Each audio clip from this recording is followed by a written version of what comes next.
After the massacre, redcoats withdrew from King Street to Castle Island. Bostonians counted dead, debated trials, and wondered whether occupation had paused or only shifted ground. Samuel Adams and others pressed for annual commemorations of March 5th, turning private grief into civic ritual that trained crowds to see British policy as lethal. North Carolina regulators and backcountry feuds reminded colonists that unrest was not only a seaboard story. Imperial politics mingled with local justice and land claims. The East India Company's tea monopoly arrived as a fiscal answer and a political trap. Patriots argued that drinking tax tea meant swallowing Parliament's supremacy. Mass meetings at the Old South Meeting House swelled until voices carried into snowy streets. Moderates pleaded procedure, while hotheads demanded the ships turn home. When Hutchinson blocked clearance, the Tea Party became inevitable to many. Others watched in horror as property and law bent before crowd sovereignty. Philadelphia and New York forced tea ships back.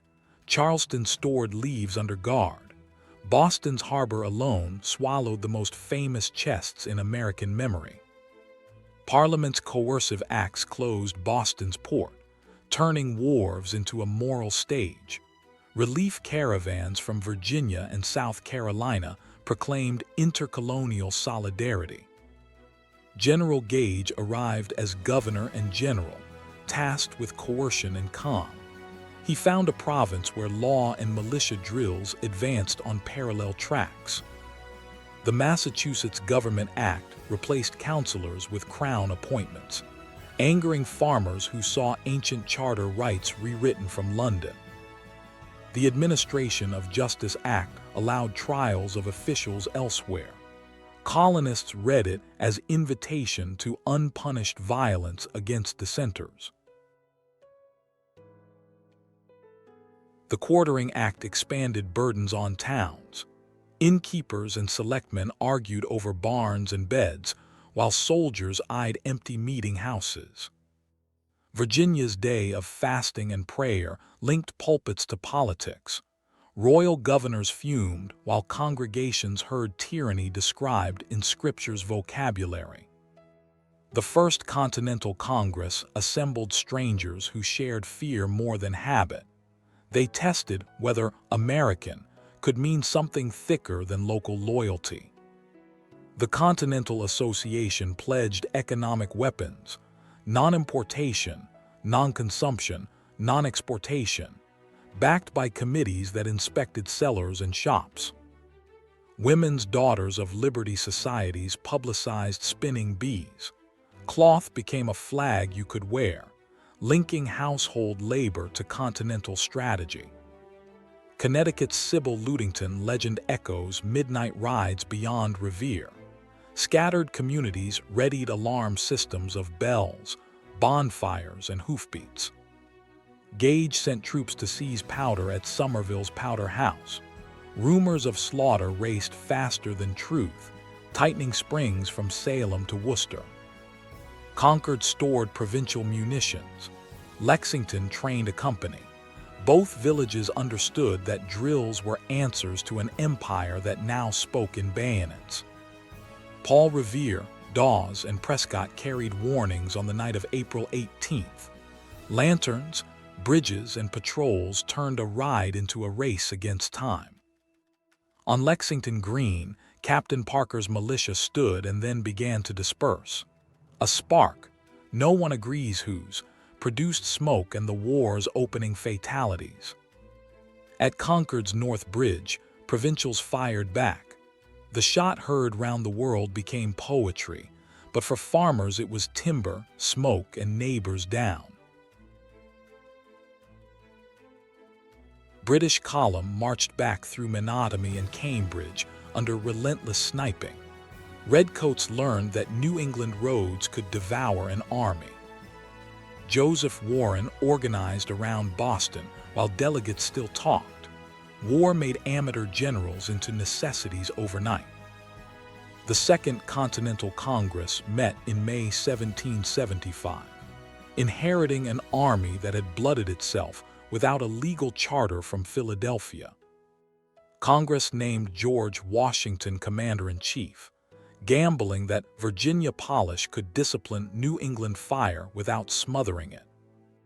Bunker Hill, fought largely on Breed's Hill, cost the British victory priced in officers. Provincials learned they could stand until powder failed. Gage was replaced. Howe watched a city under siege while Americans dug on heights and dreamed of Canada. Ethan Allen and Benedict Arnold seized Ticonderoga's cannons.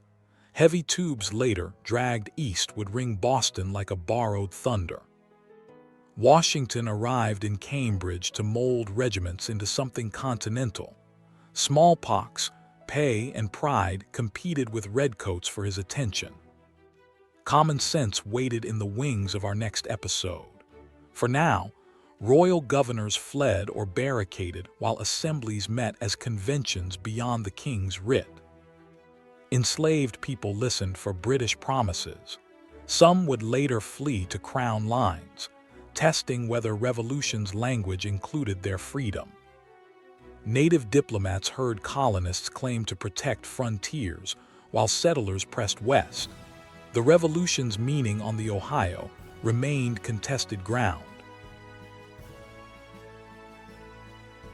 Newspapers swelled with casualty lists and resolves.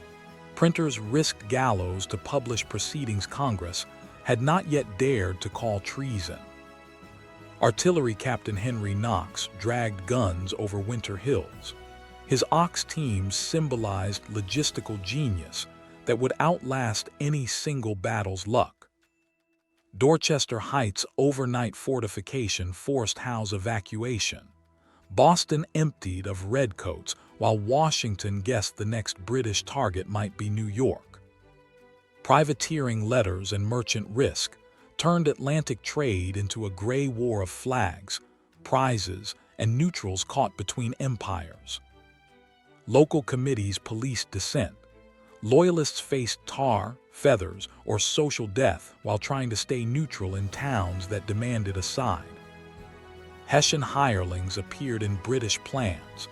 German auxiliaries became propaganda proof that George III ruled by foreign bayonets. Fortifications rose around New York. Green troops from Maryland and Virginia saw city streets that dwarfed their county's crossroads. Congress debated paying soldiers in paper.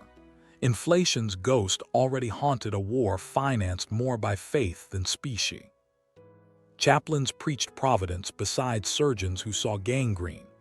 Armies learned medicine mattered as much as musketry. By summer 1776, the language of treason would yield to independence. This episode ends with armies formed and an empire's Atlantic cracking audibly. Next we trace ink and iron, declarations, retreats, crossings, and the winter that proved Americans could lose battles yet keep a cause. From green to season, from local to continental, the revolution now needed ideas as sharp as bayonets. Thomas Paine would supply the blade.